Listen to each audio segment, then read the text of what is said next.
Here's the tweet here. Let's look at it. So a lady got pretty angry over seeing a black crayon. She said, "Why can't the name of this Crayola crayon be called just black? What the hell, Negro?" I didn't appreciate explaining this to my second grader yesterday. I think I will start a petition to buy a no-name brand crayon. Now, Crayola saw this and responded. Even though she only got one like, they decided to respond. "We are grateful for the opportunity to respond. Crayola offers multiple languages on some products to help children learn. Negro, pronounced negro, is the appropriate word a Spanish-speaking child would use for the color black. We hope this is helpful." Who knew that Crayola was part of the KKK? Who knew? I had no idea. It's just so, I'm so offended by being called a Negro by my crayons. No, I understand. Crayons are obviously rooted in white supremacy, and they look to stamp out any sort of minority. That's what crayons are about. We've known this for years. It's just so funny. Wokeness is truly blindness, because she saw this crayon, she saw the word Negro, and she wanted so badly to be offended by it that she felt the need to hop on Twitter and make a post about it with no cultural reference as to why that would be on this crayon. She just wanted to be angry and she wanted to call out a company. I don't know what she was expecting as a response to this, but this is hilarious. Well, it's like, how delusional? Okay, come on. How delusional do you really have to be to see a crayon from the biggest crayon brand in the world?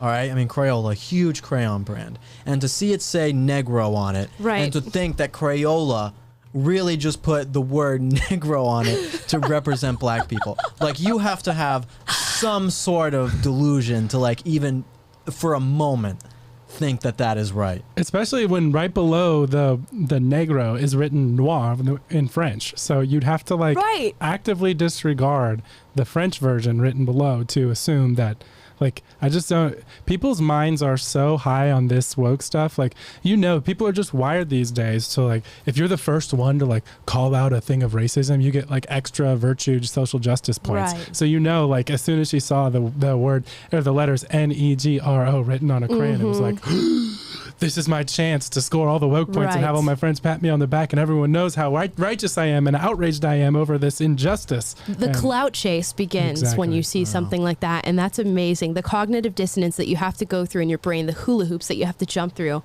to think that a company for kids in coloring books and making crayons is trying to be racist towards black children amazes me. And she says, I didn't appreciate explaining this to my second grader yesterday. What did she explain? You shouldn't be explaining anything. To be a fly on the wall in that conversation must be amazing. Amazing. Oh, gosh. Well, my white crayon says cracker underneath it, too, so I understand. She, like, holds it and she's like, "Timmy, we love Negroes in this house."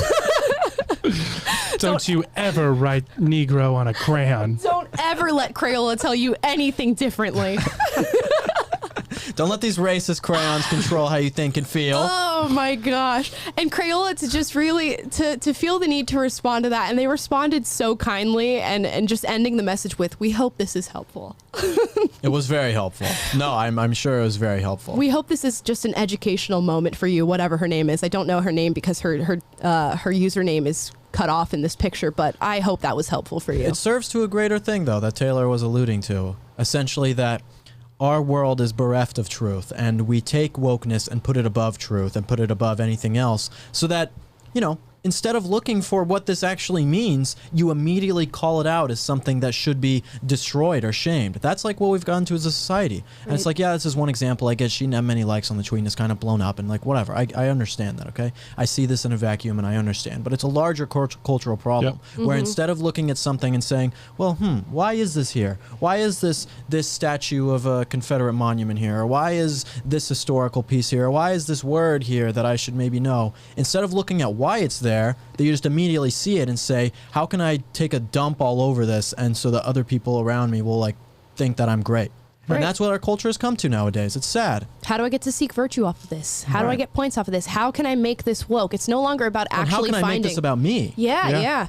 It's not about finding actual injustice anymore. It's about perceived injustice and about making up injustice, and you get points for that now. So it's crazy.